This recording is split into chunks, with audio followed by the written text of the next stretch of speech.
Hello guys. आज के lecture में हम पढ़ने वाले हैं एप्लीकेशन लेयर प्रोटोकॉल्स के बारे में। देखिए, हमने जब हमारा कंप्यूटर नेटवर्क का कंप्लीट लेक्चर्स हमने जब डिस्कस किए थे तब मैंने बहुत डिटेल में इनको पढ़ाया था।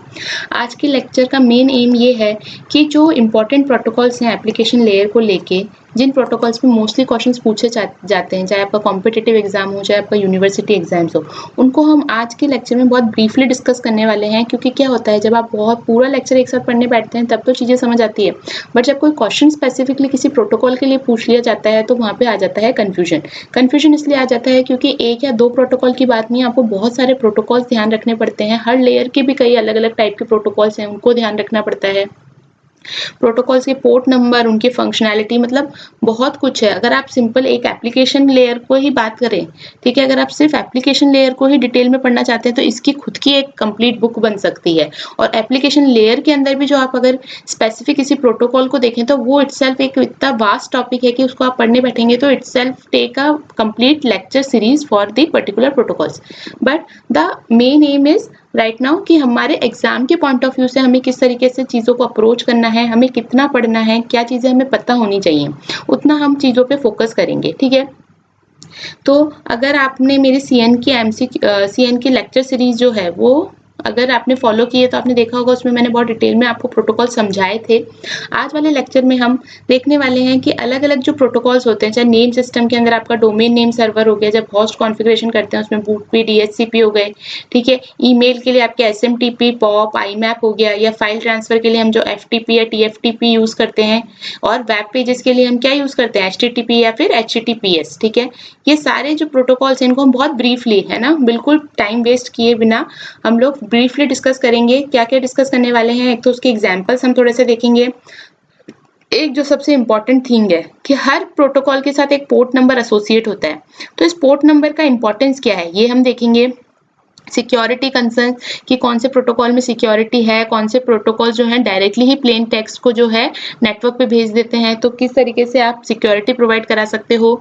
लीगेसी वर्सेस मॉडर्न यूज में हम देखेंगे कौन से सॉफ्टवेयर हैं जो आउटडेटेड हो गए हैं और किन सॉफ्टवेयर ने उनको किन प्रोटोकॉल्स ने उनको रिप्लेस किया है। ठीक है ना, कौन से प्रोटोकॉल्स आउटडेटेड हो गए हैं और उन प्रोटोकॉल्स को किन मॉडर्न प्रोटोकॉल्स ने रिप्लेस किया है, और ये प्रोटोकॉल्स आपको नेटवर्क एफिशिएंसी इन्हेंसमेंट में किस तरीके से हेल्प करते हैं। तो बहुत सारी चीजें देखने वाले हैं, लेकिन द मेन एम इज कि क्विकली देखेंगे थोड़ा सा, ठीक है, जिससे क्या होगा, इसको आप ये समझ सकते हो, ये वीडियो एक तरीके से आपका रिवीजन की तरह काम करेगा। जब अगर आप एप्लीकेशन लेयर पढ़ चुके हैं और अब आपको सिर्फ एक क्विक रिवीजन चाहिए तो उसके लिए ये वीडियो आपको बहुत हेल्प करने वाला है।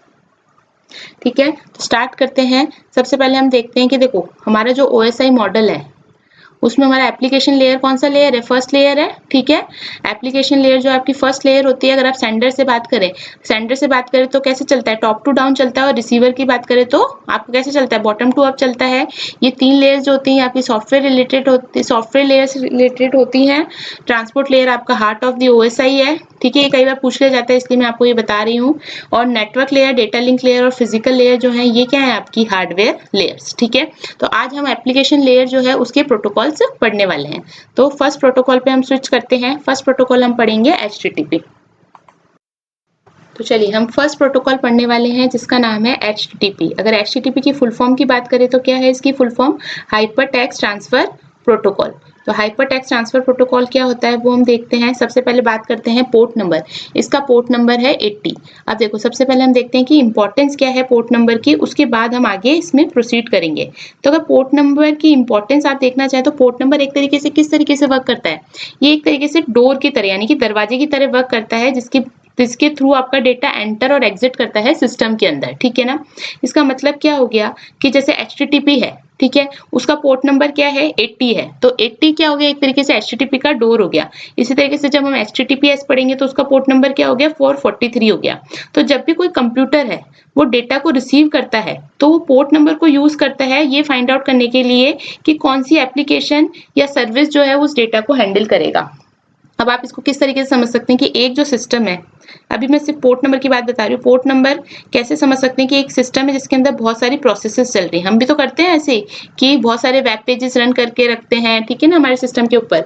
और हर एक जो सिस्टम है के अंदर जो प्रोसेसेस है, हर एक प्रोसेस का अपना स्पेसिफिक पोर्ट नंबर होता है। तो जब भी सिस्टम के ऊपर कोई डेटा आ रहा है, ठीक है, दूसरे सिस्टम से अगर कोई डेटा आ रहा है, सपोज ये डेटा जो है कौन से प्रोसेस को रिसीव होना चाहिए, इस प्रोसेस को। तो जब भी इस सिस्टम से इस सिस्टम पे कोई डेटा रिसीव होता है तो पोर्ट नंबर किसमें हेल्प करेगा कि ये जो डेटा आया है वो डेटा किसके लिए आया है, ये डेटा या सर्विस जो है कौन हैंडल करेगा। तो पोर्ट नंबर उस सर्विस को, उस एप्लीकेशन को आइडेंटिफाई करने के काम में आता है। तो सेम ये हमारा HTTP के लिए कौन सा पोर्ट नंबर हो जाता है, 80। अब बात करें HTTP का मतलब क्या है।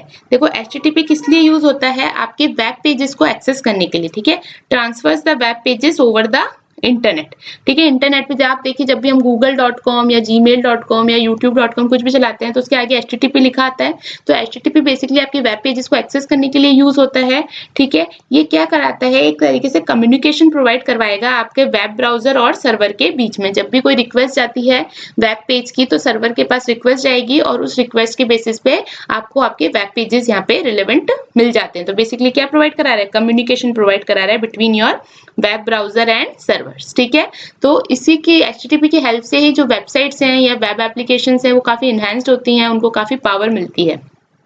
इसमें अगर हम कुछ एडिशनल पॉइंट्स की बात करें कि क्या जो HTTP जो है क्या वो रिलायबल है, अगर हम सिक्योरिटी कंसर्न की बात करें तो HTTP की अगर हम बात करें तो क्या HTTP रिलायबल है। अगर HTTP को देखें तो itself it is not reliable. अगर हम सिर्फ अलोन HTTP की बात करें तो इटसेल्फ तो रिलायबल नहीं है, लेकिन अगर ये रिलायबिलिटी चाहता है तो ये क्या यूज कर लेता है, TCP को यूज कर लेता है टू अचीव द रिलायबिलिटी। तो कई बार ऐसे क्वेश्चन आ जाता है कि आप सपोज कोई वेब पेज एक्सेस कर रहे हैं तो आप कौन सा प्रोटोकॉल, उसके साथ कौन सा पोर्ट नंबर यूज करेंगे ताकि आपको रिलायबिलिटी मिल सके। तो हमारा प्रोटोकॉल कौन सा होगा, TCP, और पोर्ट नंबर क्या हो जाएगा इसके साथ, 80, क्योंकि वेब पेज एक्सेस करना है। तो ये इस तरीके से क्वेश्चंस बनते हैं, ठीक है। एक और इसमें पॉइंट आता है जो कई बार एग्जाम में पूछ लिया जाता है, वो है इन बैंड प्रोटोकॉल, ठीक है। आपका जो HTTP है वो एक इनबैंड प्रोटोकॉल है। अब ये इनबैंड प्रोटोकॉल का क्या मतलब है, यहाँ पे आपका एक ही पोर्ट नंबर यूज करा जा रहा है, चाहे आप डेटा को ट्रांसफर करें चाहे आप कंट्रोल ट्रांसफर करें, ठीक है। कंट्रोल हो चाहे डेटा हो, दोनों के लिए ही एक ही पोर्ट नंबर यूज हो रहा है और इसी को हम कहते हैं कि ये प्रोटोकॉल क्या हो गया, इनबैंड। इनबैंड का मतलब है कि एक ही बैंड पे आपका डेटा भी जा रहा है और आपका कंट्रोल भी जा रहा है, ठीक है। तो इसलिए HTTP किस तरीके का प्रोटोकॉल है, इनबैंड प्रोटोकॉल। नेक्स्ट एक चीज और इसमें आती है वो होती है स्टेटलेस, ठीक है। स्टेटलेस का मतलब क्या है, यहाँ पे स्टेट मेंटेन नहीं करके रखता, ठीक है ना, यानी कि कोई भी इसका डेटा जो है यूजर का वो सेव करके नहीं रखता, स्टेटलेस में है यह प्रोटोकॉल। दूसरा एक चीज है कि HTTP जो है उसके दो वर्जन होते हैं, एक तो है आपका 1.0 और एक है 1.1। अब इन दो वर्जन का क्या मतलब है, 1.0 जो वर्जन है वो आपका है नॉन परसिस्टेंट का है, और 1.1 जो है वो क्या है आपका परसिस्टेंट, ठीक है। अभी ये नए वर्ड्स आ गए, इनका क्या मतलब है अगर हम देखें तो नॉन परसिस्टेंट का मतलब ये है कि for each new request new connection will be create, ठीक है। हर बार जब भी एक नई रिक्वेस्ट आएगी यूजर के लिए, यूजर के पास, तो हर बार क्या होगा, एक नया कनेक्शन बनेगा। जबकि 1.1 का मतलब क्या है कि कनेक्शन जो है परसिस्टेंट रहेगा, जब सेम ही क्लाइंट से रिक्वेस्ट आए जा रही है, ठीक है, तो कंसिस्टेंटली आपका जो कनेक्शन है वो परसिस्टेंट बना रहेगा जब तक कि वो फोर्सफुली खुद से टर्मिनेट ना कर दे, ठीक है। जबकि नॉन परसिस्टेंट में क्या होगा, हमेशा आपका एक नया कनेक्शन बनेगा जब भी कोई रिक्वेस्ट आएगी, ठीक है। इसके अलावा अगर हम इसमें कमांड्स की बात करें, क्या क्या कमांड्स यूज होती हैं, तो देखो HTTP में काफी सारी कमांड्स यूज होती हैं, कुछ मैं यहाँ लिख देती हूँ। जैसे हेड होता है, ठीक है, गेट कमांड होती है, पोस्ट होता है, ठीक है, पुट होता है, कई बार पूछ लेते हैं इसलिए ये भी मैं आपको बता रही हूँ, ठीक है। कौन से प्रोटोकॉल में कितने हद तक के क्वेश्चंस आ सकते हैं वो मैं यहाँ पे आपको बताने की कोशिश कर रही हूँ। कनेक्ट हो गया, ठीक है, ये कुछ कमांड्स है जो HTTP के अंदर यूज की जाती हैं। इसमें अगर आप गेट की बात करो तो गेट का मतलब क्या है, ये क्या करेगा, it request a document from the server, ठीक है। सर्वर से डॉक्यूमेंट की रिक्वेस्ट करने के लिए आप गेट कमांड यूज करते हो। हेड कमांड क्या करता है, हेड कमांड जो है वो भी रिक्वेस्ट तो करता है डॉक्यूमेंट की इंफॉर्मेशन की, लेकिन वो खुद डॉक्यूमेंट की रिक्वेस्ट नहीं करता, यानी कि डॉक्यूमेंट के अंदर क्या इंफॉर्मेशन रखी है उसकी रिक्वेस्ट करेगा, लेकिन इटसेल्फ पूरे डॉक्यूमेंट की रिक्वेस्ट नहीं करता, ठीक है। पोस्ट का मतलब क्या होगा, अगर कोई इंफॉर्मेशन आप क्लाइंट से सर्वर को भेजना चाहते हैं तो वो क्या यूज होगा, आपका पोस्ट कमांड यूज होगा। पुट कमांड का मतलब हो जाएगा इसका जस्ट उल्टा, कि अगर आप कोई डॉक्यूमेंट जो है सर्वर से क्लाइंट को भेजना चाहते हैं तो आप यूज करेंगे पुट कमांड, ठीक है। इसके अलावा क्या हो गया, डिलीट कमांड है, कनेक्ट कमांड है। कनेक्ट कमांड जो होती है एक रिजर्व कमांड है, ठीक है, इसके बारे में तो ज्यादा पूछा नहीं जाता, बट ये कुछ कमांड्स है, हेड, गेट, पोस्ट, पुट, ये काफी इंपॉर्टेंट कमांड्स है, ये हमें पता होनी चाहिए। तो ये काफी इंपॉर्टेंट पॉइंट्स है, हमने डिस्कस कर लिए इसके। अब नेक्स्ट प्रोटोकॉल पे चलते हैं हम, जो कि है हमारा HTTPS। अभी हमने क्या कहा, HTTP जो है वो आपका रिलायबल नहीं है, ठीक है, तो उसका सिक्योर वर्जन जो है वो है आपका HTTPS। अगर अभी भी आप कई वेबसाइट्स देखेंगे तो वेबसाइट्स में क्या लिखा आता है, HTTP तो लिखा ही होता है, लेकिन उसके साथ लगा होता है S। इस S का मतलब क्या है, hyper text transfer protocol secure, ठीक है, सिक्योर। और इसका पोर्ट नंबर क्या होता है आपका 443, ठीक है, 443। तो बेसिकली सिक्योर वर्जन है। सिक्योर वर्जन कैसे है, क्योंकि ये HTTP तो यूज कर ही रहा है, लेकिन उसके साथ साथ क्या यूज करता है, सिक्योर सॉकेट लेयर या फिर transport layer security encryption. Encryption का मतलब क्या हो गया, डेटा को प्लेन टेक्स्ट में ना सेंड करके आप एक क्रिप्टिक टेक्स्ट में सेंड करते हो। तो इसकी वजह से क्या करता है, डेटा की कॉन्फिडेंशियलिटी प्रोवाइड कराता है, यानी कि कोई अटैकर जो है वो डेटा को एक्सेस ना कर पाए। साथ ही साथ इंटीग्रिटी प्रोवाइड कराता है, जिसका क्या मतलब होता है, डेटा के अंदर कोई छेड़छाड़ ना की जाए, ठीक है। तो कॉन्फिडेंशियलिटी मतलब तो ये कि डेटा कोई एक्सेस ना कर ले कोई, ठीक है ना, अटैकर या कोई अनऑथराइज्ड यूजर। और इंटीग्रिटी का मतलब क्या है कि डेटा के अंदर कोई छेड़छाड़ ना हो, ठीक है। तो ये दोनों ही चीजें ये इंश्योर करवाता है। और जब आपके जैसे ऑनलाइन बैंकिंग है, उसके अंदर आप क्या करते हो, पैसे का ट्रांजेक्शन होता है, पैसे का ट्रांजेक्शन जो है, और उसमें आपको क्या चाहिए, उसमें आपको 100% सिक्योरिटी चाहिए। तो वहां ऐसे जो बैंकिंग ट्रांजेक्शन होते हैं, और आजकल तो वैसे देखा जाए तो मोस्टली सारी ही वेबसाइट जो होती है वो आपकी HTTPS होती है। अगर कोई वेबसाइट है जो HTTP है, तो उसको गूगल जो है रैंकिंग में बहुत नीचे, नेटवर्क जो है वो रैंकिंग में बहुत नीचे कर देता है। वो इंश्योर करता है कि जो भी आप वेबसाइट लॉन्च कर रहे हो, होस्ट कर रहे हो, इट शुड बी सिक्योर, ठीक है। और इसका पोर्ट नंबर हमें ध्यान रखना है 443 है, ठीक है। देखो पोर्ट नंबर आपको ध्यान रखने पड़ेंगे, कई बार डायरेक्टली क्वेश्चन पूछ लिए जाते हैं। और देखो इजी चीज है, आपको बस रिमेंबर रखना है। और HTTP का तो इतना कॉमन पोर्ट है कि ये तो आपको आई थिंक याद हो ही गया होगा अब तक, क्योंकि हम बहुत जगह देखते हैं पोर्ट नंबर HTTP का, तो ठीक है। नेक्स्ट हमारा कौन सा प्रोटोकॉल है, FTP। FTP क्या है आपका, फाइल ट्रांसफर प्रोटोकॉल, ठीक है, फाइल ट्रांसफर प्रोटोकॉल। अब इसके अंदर आपके ना दो पोर्ट नंबर होते हैं। एक पोर्ट नंबर तो होता है आपका 20 और एक होता है 21। इसका मतलब डेटा लाइन के लिए आप एक अलग पोर्ट नंबर यूज करेंगे और कंट्रोल लाइन के लिए आप एक अलग पोर्ट नंबर यूज करेंगे। तो अभी HTTP में हमने एक पॉइंट पढ़ा था कि HTTP आपका क्या है, इनबैंड है। इनबैंड क्यों था, क्योंकि एक ही पोर्ट नंबर से आप डेटा और कंट्रोल लाइन दोनों मैनेज कर रहे थे, लेकिन यहाँ पे क्या है, अलग अलग पोर्ट्स हैं, इसलिए ये इनबैंड नहीं है। तो आपका FTP जो है वो it is not इनबैंड protocol.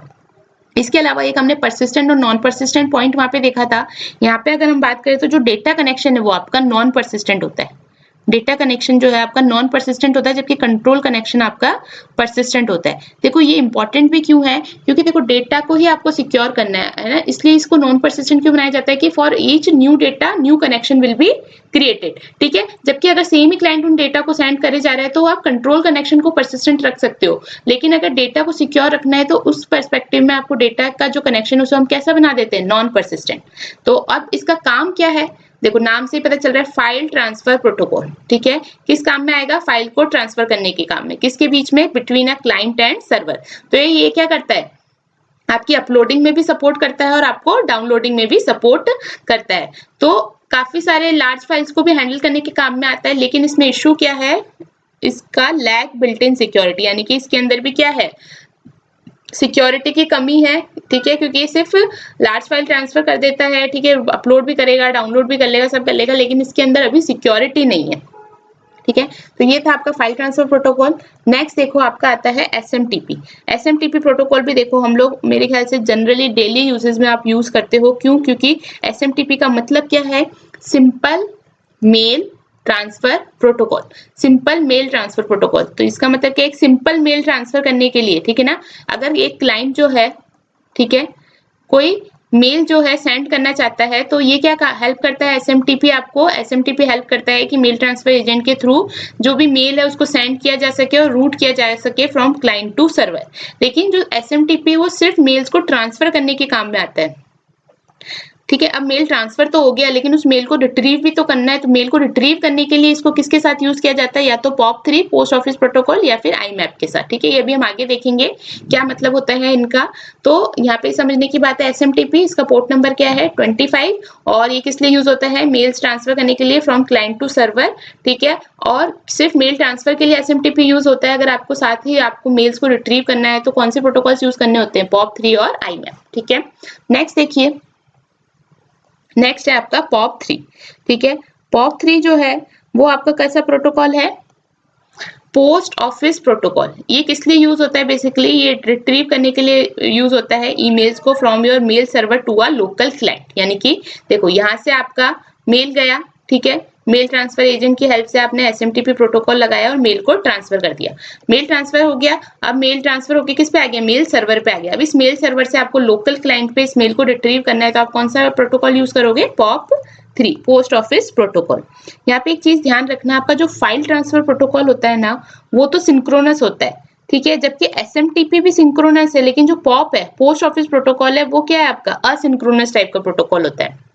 Asynchronous का मतलब क्या हो गया, देखो ऐसा तो नहीं है ना कि मेल आपके पास आया, ठीक है, मेल आपके पास आया और मेल है ना, अगर आपने उसी टाइम हाथों हाथ नहीं देखा तो मेल डिलीट हो जाएगा, ऐसा नहीं होता। आप मेल को बाद में भी देख सकते हो। तो ठीक है, यहाँ पे क्या है, आपको टाइम का सिंक्रोनाइजेशन जरूरी नहीं है। ठीक है, आपका क्या है, आपके डेटा, आपके जो ईमेल है, ठीक है, आपको जो ईमेल है, आपको जो एक स्पेशल स्पेस प्रोवाइड करवाया जाता है, उस स्पेस में आपकी मेल्स रहते हैं। जब भी आप चाहो उन मेल्स को एक्सेस कर सकते हो। तो FTP जो है ना आपका फाइल ट्रांसफर प्रोटोकॉल, वो सिंक्रोनस है। इसका मतलब अगर कोई भी फाइल आपकी अपलोड हो रही है, डाउनलोड हो रही है, तो उस टाइम पे क्लाइंट और जो सर्वर है वो इट शुड बी सिंक्रोनाइज्ड। ठीक है, सिंकिंग में रहने चाहिए, सेम टाइम पे एक्टिव रहने चाहिए, लेकिन POP3 के अंदर ऐसा जरूरी नहीं है। ठीक है, और हमने क्या देखा, SMTP जो है वो तो मेल को पुश करने के काम में आता है, और पॉप करने के काम में कौन सा आता है, POP3 प्रोटोकॉल। पोर्ट नंबर क्या है इसका, 110 है। ठीक है ना, ये आपका क्या है। अब इसमें एक चीज मैं आपको यहाँ पे थोड़ा सा मेंशन करना चाहती हूँ, जो POP3 प्रोटोकॉल है ना 110 वाला, ये आपका डिफॉल्ट POP3 प्रोटोकॉल है। इसको आप नॉन एनक्रिप्टेड पोर्ट भी बोल सकते हो।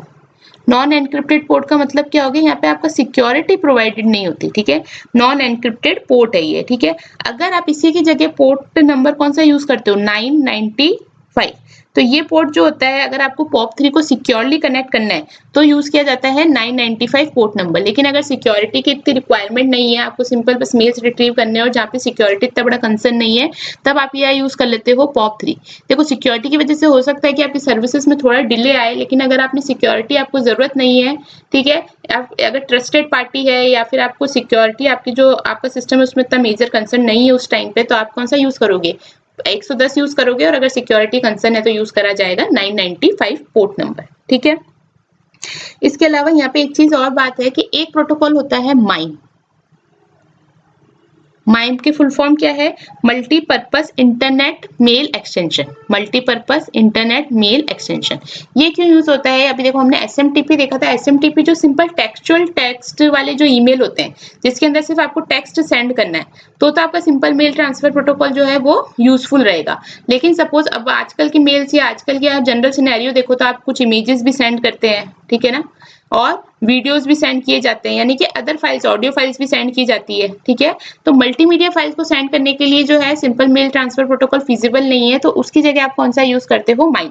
माइम की फुल फॉर्म है मल्टीपर्पज इंटरनेट मेल एक्सटेंशन। ठीक है, नेक्स्ट प्रोटोकॉल देखते हैं IMAP। अभी मैंने आपको बताया था SMTP जो है अलॉन्ग साइड आइदर POP3 के साथ भी वर्क कर सकता है और IMAP के साथ भी वर्क कर सकता है। IMAP भी क्या है आपका, इंटरनेट मैसेज एक्सेस प्रोटोकॉल है। ठीक है, इसके अंदर देखो ये भी काम तो POP3 की तरह ही करता है। ठीक है, मैसेज को एक्सेस करने के काम में आता है, लेकिन ये यूजर्स को क्या अलाउ करता है कि वो डायरेक्टली सर्वर पे जाके ही जो भी उसके ईमेल्स है उनको देख सके और उनको मैनेज कर सके। ठीक है, इसके साथ ही साथ वो एक चीज और क्या प्रोवाइड करता है कि अगर कोई सेम ईमेल अकाउंट है, ये काम हम भी करते हैं कि हमारा जो सेम ईमेल अकाउंट है हमारे फोन में भी लॉगिन है, ठीक है, हमारे पीसी में भी लॉगिन है, सपोज हमारे ऑफिस के पीसी में भी लॉगिन है।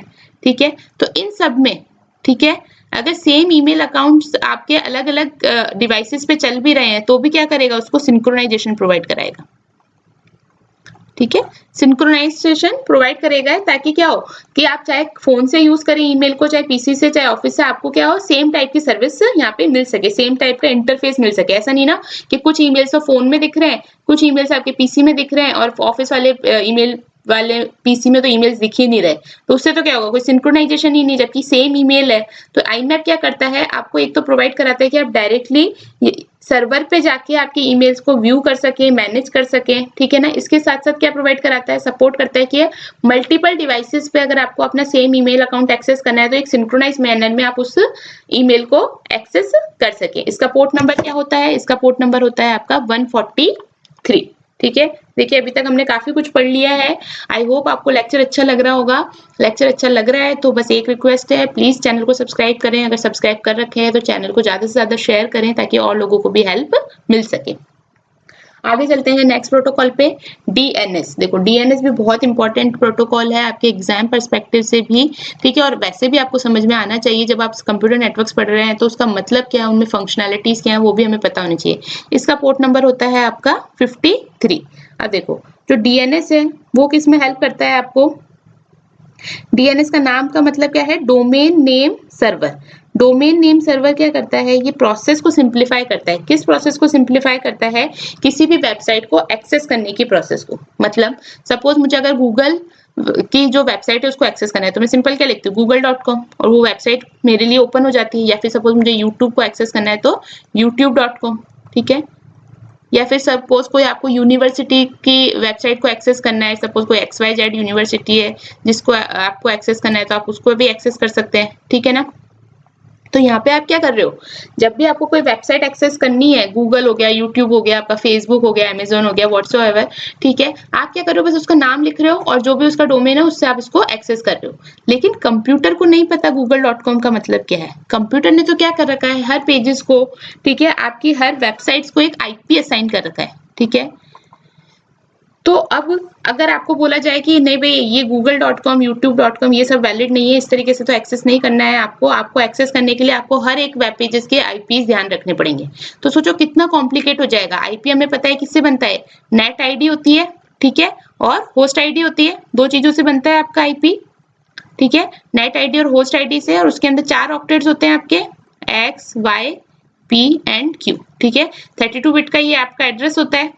अब आपको अगर हर वेब पेजेस के लिए 32 बिट एड्रेस को ध्यान रखना पड़े, जैसे फॉर एग्जांपल सपोज एक एड्रेस है आपका, ठीक है, ये तो सपोज मैंने एक वेब पेज की बात करी। इसी तरीके से आप तो देखो हजारों वेब पेजेस, अगर आपको हर वेब पेज का एक आईपी एड्रेस ध्यान रखना पड़ जाए तो आप लोगों के लिए कितना कॉम्प्लेक्स हो जाएगा, ठीक है ना। ये हो भी नहीं सकता, देखो फिजिबल भी नहीं है। इतने मैथमेटिकल नंबर्स को ध्यान रखना फिजिबल नहीं है। क्यों? क्योंकि हमारा जो नॉर्मल लैंग्वेज टर्म है वो हम कैसे बात करते हैं, एक नॉर्मल भाषा में बात करते हैं, चाहे इंग्लिश हो चाहे हिंदी हो, ठीक है। तो इसी फैसिलिटी को या इसी प्रॉब्लम को ओवरकम करने के लिए यूज किया जाता है डोमेन नेम सिस्टम, जहां पे आप क्या करते हो, आप तो रिक्वेस्ट सिंपल ऐसे ही करते हो कि मेरे को चाहिए google.com चाहिए, तो google.com आपने तो डाला। डोमेन नेम सर्वर क्या करता है, इस डोमेन नेम को लेता है और इस डोमेन नेम को किस में ट्रांसलेट कर देता है, आईपी एड्रेस में। इसका जो भी रिस्पेक्टिव आईपी एड्रेस होगा उसके अंदर ये इसको ट्रांसलेट कर देता है। ये प्रोसेस देखो इंपॉर्टेंट इसलिए है कि हमें तो समझ आ रहा है कि हमें google.com को एक्सेस करना है, लेकिन जो कंप्यूटर है वो सिर्फ आईपी एड्रेस से यूज करते हैं, ठीक है। किसी को नेटवर्क के अंदर किसी भी चीज को आइडेंटिफाई करने के लिए वो यूज करते हैं आईपी एड्रेस।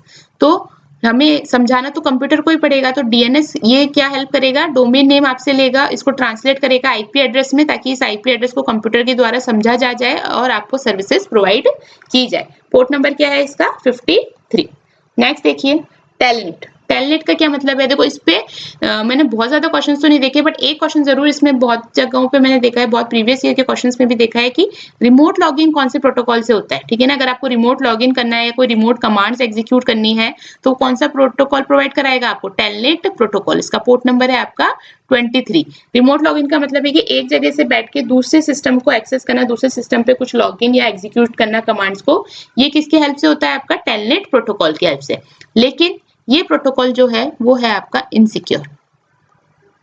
इनसिक्योर क्यों है, क्योंकि यहाँ पे जो डेटा है वो ट्रांसमिट होता है as a plain text. Plain text का मतलब एज इट इज जो भी आपने टेक्स्ट भेजा है उसी टेक्स्ट को ये क्या कर देता है, ट्रांसमिट कर देता है। इसलिए क्या है, ये सिक्योरिटी इसके अंदर बहुत सिक्योरिटी आप बोलिए है ही नहीं, है ना, इनसिक्योर है ये।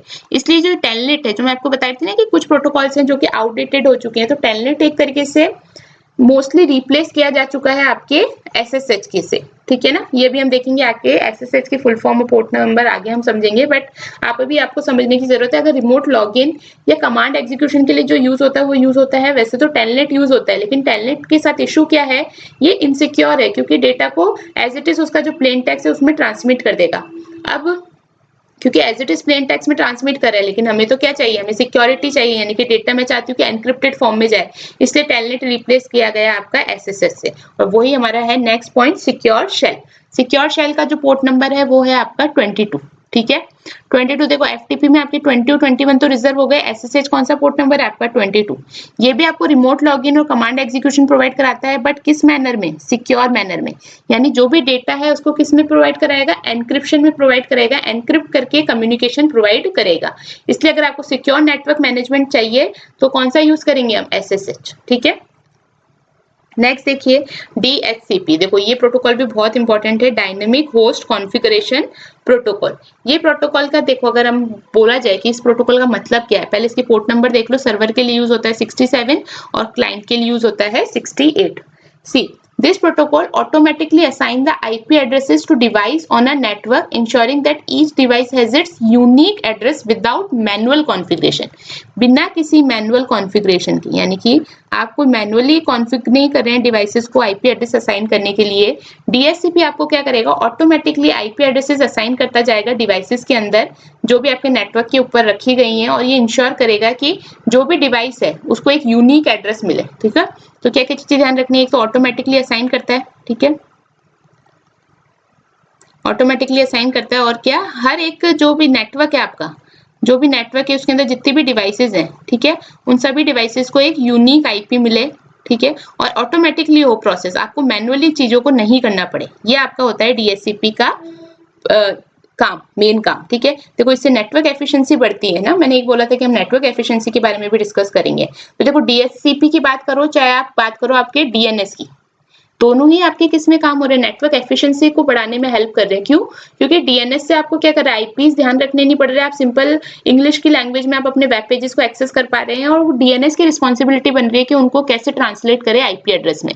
तो इससे आपकी नेटवर्क एफिशिएंसी इंक्रीज हो रही है। इस तरीके से डीएचसीपी क्या कर रहा है, ऑटोमेटिकली नेटवर्क के अंदर जितनी भी डिवाइसेज है उन सबको क्या असाइन कर दे रहा है, आईपी असाइन कर दे रहा है, और ये भी इंश्योर कर रहा है कि आईपी जो भी मिल रहा है किसी डिवाइसेस को किसी भी नेटवर्क के अंदर, वो सारे क्या हों, यूनिक हों, और ये काम आपको मैनुअली नहीं करना पड़े, ठीक है। तो ये भी बहुत इंपॉर्टेंट है। और ये कब यूजफुल होगा, देखो जनरली अगर स्मॉल नेटवर्क्स है तो वहां तो आप फिर भी मैनुअली कॉन्फ़िगर कर सकते हो, लेकिन अगर हम बात करें लार्ज नेटवर्क्स की, लार्ज नेटवर्क्स के अंदर आपको यही यूज करना होता है, स्पेशली यूज होता है ये, आप समझ लीजिए, क्योंकि वहां पे आईपी एड्रेसेस को मैनुअली असाइन करना जो होगा, एक तो टाइम कंज्यूमिंग भी हो जाएगा और एरर प्रोन भी होगा।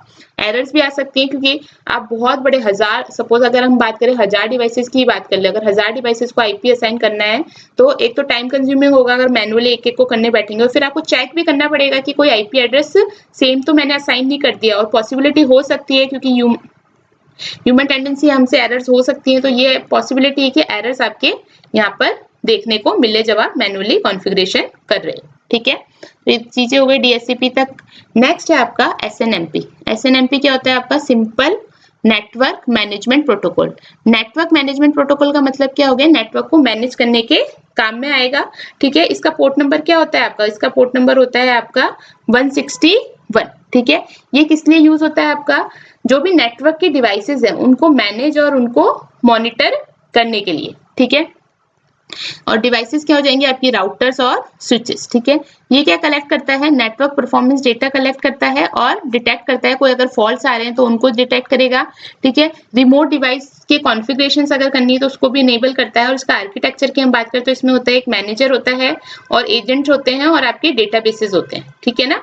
जो भी मैनेजमेंट इंफॉर्मेशन बेस्ड डेटाबेसेस होंगे, और उसमें क्या होगा, सर्वर और क्लाइंट के, सर्वर और एजेंट के बीच में जो भी डिवाइसेस हैं उनको मैनेज और उनको मॉनिटर करने के काम में आएगा एसएनएमपी, जिसका पोर्ट नंबर होता है आपका 161, ओके। नेक्स्ट देखिए टीएफटीपी। टीएफटीपी का मतलब क्या है, देखो अभी हमने एफटीपी तो देखा ही था, फाइल ट्रांसफर प्रोटोकॉल। टीएफटी का मतलब है trivial file transfer protocol. Port number क्या है, 69। ये भी एक सिंप्लीफाइड फाइल ट्रांसफर प्रोटोकॉल है, लेकिन विदाउट ऑथेंटिकेशन, ठीक है, कुछ ऑथेंटिकेशन करने की जरूरत नहीं है, आपने सिंपली एक सिंपल फाइल ट्रांसफर प्रोटोकॉल बना रखा है। तो देखो ऑथेंटिकेशन नहीं है यानी कि सिक्योरिटी इसमें लैक है। तो इसको जनरली कहाँ यूज किया जाता है, जब आप अपनी किसी नेटवर्क डिवाइस को बूट कर रहे हो, ठीक है, या फिर कोई फर्मवेयर लोड कर रहे हो, वहीं पे ही यूज होता है। अदरवाइज अगर आप कोई लार्ज नेटवर्क्स में जहाँ पे सिक्योरिटी कंसर्न है वहां पे यूज करेंगे तो ये आपके नेटवर्क को क्या बना देता है, वल्नरेबल, ठीक है। तो सिंपली अगर डिवाइसेस को आप बूट कर रहे हैं या किसी फर्मवेयर को लोड कर रहे हैं तो आप TFTP यूज कर सकते हैं। अदरवाइज अगर लार्ज नेटवर्क्स में जहाँ पे सिक्योरिटी आपका मेजर कंसर्न है वहां पे यूज करेंगे तो ये क्या बना देगा उसको, वल्नरेबल। नेक्स्ट देखिए सेशन इनिशिएशन प्रोटोकॉल। देखो इस पे भी मैंने एक दो क्वेश्चंस देखे थे, कभी कभी आ जाते हैं, इसलिए मैंने इसको भी इसके अंदर इंक्लूड किया है ताकि पॉसिबिलिटी हो कि हमारा कोई भी प्रोटोकॉल छूटे ना, ठीक है, जो इंपॉर्टेंट प्रोटोकॉल्स हैं एटलीस्ट वो तो ना छूटे, ठीक है। तो इसके अंदर 2 पोर्ट नंबर्स यूज होते हैं अगर आपको सेशन इनिशिएशन प्रोटोकॉल को अनएनक्रिप्टेड यानी कि इनसिक्योर मैनर में करना है कि आपको सिक्योरिटी इतना कंसर्न नहीं है, तब तो 5060 इसका पोर्ट नंबर होता है। और अगर आप चाहते हो कि एनक्रिप्शन बना रहे यानी कि सिक्योरिटी बनी रहे तो यूज होता है 5061। जनरली आपका जो ये SIP है, सेशन इनिशिएशन प्रोटोकॉल, किसके लिए एसेंशियल होता है, voice and video calls over the IP networks, यानी कि जैसे आप व्हाट्सएप पे कर रहे हैं या फेसबुक पे कर रहे हैं या टेलीग्राम पे कर रहे हैं तो आप क्या करो, over the network you are calling और like you are voice calling और वीडियो कॉलिंग टू समवन, ठीक है। तो वहां पे यूज होता है आपका ये सेशन इनिशिएशन प्रोटोकॉल। क्या हैंडल करता है, किसी भी जो भी सेशन आपका क्रिएट हुआ है, ठीक है ना, चाहे वॉइस कॉल के लिए या वीडियो कॉल के लिए, जो भी सेशन आपका क्रिएट हुआ है उसको सेटअप करने के लिए, उसको मॉडिफाई करने के लिए और उसको टर्मिनेट करने के लिए यूज होता है आपका SIP, ठीक है। नेक्स्ट है आपका LDAP। ये आपका क्या है, इसकी फुल फॉर्म मैंने देखी थी, कई जगहों पे आई हुई है, lightweight directory access protocol. Port number इसका जनरली नहीं पूछा जाता बट ठीक है मैंने यहाँ मेंशन कर दिया है जस्ट फॉर रेफरेंस, ठीक है। बट इसकी फुल फॉर्म मैंने देखी थी, तो देखो lightweight directory access protocol, नाम से पता चल रहा है किसको किस लिए काम आएगा, डायरेक्टरीज जो होंगी, directory information like user credentials हो गए, उनको एक्सेस और उनको मैनेज करने के लिए। और ये कहाँ पर यूज होता है, जो आपके एंटरप्राइजेस है उनके बीच में जो सेंट्रलाइज्ड ऑथेंटिकेशन होता है, जहाँ पे कि यूजर का डेटा मेंटेन होता है, यूजर के क्रेडेंशियल्स मेंटेन होते हैं, वहां पे इसको कॉमनली यूज किया जाता है, ठीक है।